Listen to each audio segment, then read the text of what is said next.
যেই বিলগুলোর মাধ্যমে সুস্পষ্টভাবে জনগণের অধিকার হরণ, সুপ্রিম কোর্টের এখতিয়ার কেড়ে নেওয়া এবং নির্বাচনী ব্যবস্থাকে ধ্বংস করার পায়তারা ছিল। আমরা সেই বিলগুলোতে আপত্তি উত্থাপন করেছিলাম। আমাদের আপত্তিতে আমাদেরকে সুযোগ দেওয়া হয়েছিল প্রথমে 2 মিনিট।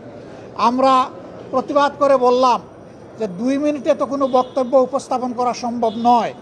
তখন স্পিকার মহোদয় প্রথম বক্তাকে 3 দফায় বাড়িয়ে 6 মিনিট দিলেন, যেটা ছিল আসলেই আমাদের উপর একটা কি বলবো, অবিচার কথাটা বলা ঠিক হয় না, তবে সুবিচার হয়নি।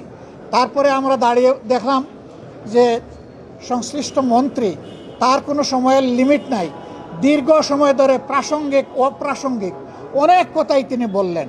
আমরা তখন বললাম যে আমরা মাননীয় স্পিকারের কাছে আমরা সুবিচার আশা করি। একজনকে আনলিমিটেড টাইম পারমিট করা হচ্ছে আর আরেকজনকে 2 মিনিট দেওয়া হচ্ছে। মাননীয় স্পিকার, আমরা প্রস্তাব দিচ্ছি উভয়কেই পর্যাপ্ত সময় দেওয়া হোক। হ্যাঁ, সময় বাড়ানো হয়েছে, কিন্তু বিরোধী দলের জন্য সময় বেঁধে দেওয়া হয়েছে। 10 মিনিটের বেশি কথা বলতে পারবেন না।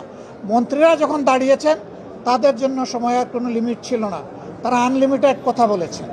এই রকম ভারসাম্যহীনভাবে আজকে আমাদেরকে দিনটা অতিক্রম করতে হয়েছে। আমরা জনস্বার্থে আমরা সুস্পষ্টভাবে আমাদের আপত্তি জানিয়েছি যে আমরা বিচার বিভাগকে স্বাধীন হিসাবে দেখতে চাই।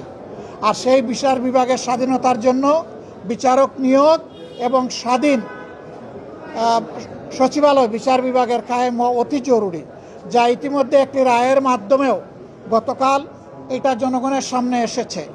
আমরা বলেছি সংবিধান এবং সর্বশেষ রায় এই দুইটাই বলে দিচ্ছে যে এই 2 জায়গায় হাত দেওয়া সঙ্গত নয়, এটি অন্যায়, এটি বিচার বিভাগের উপরে নির্লজ্জ হস্তক্ষেপের সামিল।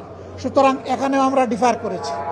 এরপরে বিচারক নিয়োগের ক্ষেত্রে কোথায় এসেছে, তারাই যুক্তি দিতে গিয়ে প্রমাণ করেছেন যে অতীতে দলীয় বিবেচনায় যে সমস্ত বিচারপতিদেরকে নিয়োগ করা হয়েছিল তাদের হাতেই বিচারপতি খায়রুল হকের জন্ম হয়েছে, বিচারপতি মানিকের জন্ম হয়েছে এবং শপথবদ্ধ রাজনীতিবিদ জনাব এনায়েত রহিমের জন্ম হয়েছে। তারা এটা স্বীকার করেছেন। আমরা সেই জায়গাটাই ফোকাস করেছিলাম যে বিচার বিভাগের নিয়োগ যদি নির্বাহী বিভাগের কর্তৃত্বের ভিতরে থাকে তাহলে বিচার বিভাগে এই ধরনের দুর্ঘটনা ঘটতেই থাকবে এবং জনগণ ন্যায় বিচার থেকে বঞ্চিত হবেন।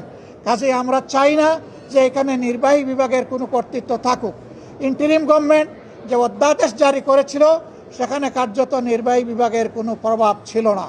তারা আগেরটাই ফিরে গিয়ে তারা প্রমাণ করলেন হাসিনা খারাপ কিন্তু হাসিনার নীতি ভালো। আমরা সেম বলতে বাধ্য হয়েছি। এটা কখনো হতে পারে না। যে পদ্ধতি ফ্যাসিবাদের জন্ম দিয়েছিল সেই পদ্ধতি আবার বাংলাদেশের বিচার ব্যবস্থায় ফিরে আসুক, এটা আমরা কামনা করি না, এটা আমরা চাই না। এখানেও আমরা আমাদের তীব্র প্রতিবাদ রেকর্ড করেছি। এরপরে আপনারা দেখেছেন স্থানীয় সরকার বিল। স্থানীয় সরকারের 4টা বিল ছিল, জেলা পরিষদ, উপজেলা পরিষদ, সিটি কর্পোরেশন এবং পৌরসভা। এই সব জায়গায় বেপরোয়াভাবে অনেক জায়গায় ইতিমধ্যে দলীয় প্রশাসক নিয়োগ করে এই জায়গাগুলোকে কলুষিত করা হয়েছে। অথচ বিএনপি তাদের 31 দফা সংস্কার প্রস্তাব এবং তাদের নির্বাচনী ইশতেহার 2 জায়গায় পরিষ্কার বলেছে স্থানীয় সরকার লেভেলে যদি কোনো নির্বাচিত জনপ্রতিনিধি মারা যান অথবা কোর্টের দ্বারা সুস্পষ্ট দণ্ডিত হন সেই ক্ষেত্রেই কেবল প্রশাসক বসানো হবে, অন্যথায় নয়। এখন কোন কারণে তারা বসালেন তার কোনো জবাব তারা আমাদেরকে দিতে পারেননি। তারা মূলত এই টায়ারগুলোকে নির্লজ্জ দলীয়করণই করেছেন এবং তারও প্রতিবাদ আমরা জানিয়েছি। আমরা আশঙ্কা করছি এইভাবে বাংলাদেশের সবগুলো প্রতিষ্ঠানকে দলীয়করণ করা হবে। কার্যত এটি হবে আরেকটা ফ্যাসিজম, কার্যত এটি হবে আরেকটা অলিখিত বাকশাল।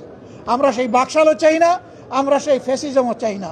এই জন্য এই ব্যাপারে আমরা সংবিধান থেকেই যুক্তি উত্থাপন করেছি এবং এই ব্যাপারে অতীতের অনেকগুলা গুরুত্বপূর্ণ মামলা, কুদরতে এলাহি বা বার্সার সরকার, তারপরে মাজদার হোসেন বার্সার সরকার, এই মামলাগুলো আমরা সামনে এনেছি রেফারেন্স। আমরা আশা করি এইগুলো আপনারাও জানেন। আমরা জনগণের পক্ষে, এই জন্যে জনবিরোধী যে আইনগুলো আজকে সংসদে শুধুমাত্র টুটার মেজরিটির বলে পাশ করা হয়েছে তারই প্রতিবাদ জানিয়ে, নিন্দা জানিয়ে আমরা সংসদ থেকে ওয়াক আউট করেছি। কিন্তু আমরা সংসদ বর্জন করি নাই। আমরা যাব, জনগণের হয়ে কথা বলবো, জনগণের স্বার্থের পক্ষে অবস্থান অক্ষুণ্ণ রাখবো। জনগণের স্বার্থের বিপক্ষে কিছু হলে আমাদের কণ্ঠ আবারও গর্জন করে উঠবে জনগণের অধিকারের পক্ষে ইনশাআল্লাহ তাআলা আজিম। সাংবাদিক বন্ধুগণ, আপনারা পাশে থাকবেন। প্রিয় দেশবাসী, আপনাদের অধিকারের জন্য আমরা লড়াই চালিয়ে যাচ্ছি, লড়াই আমরা চালিয়ে যাব, কোনো অন্যায়ের কাছে আমরা মাথা নত করব না। আল্লাহ হাফেজ। বাংলাদেশ জিন্দাবাদ।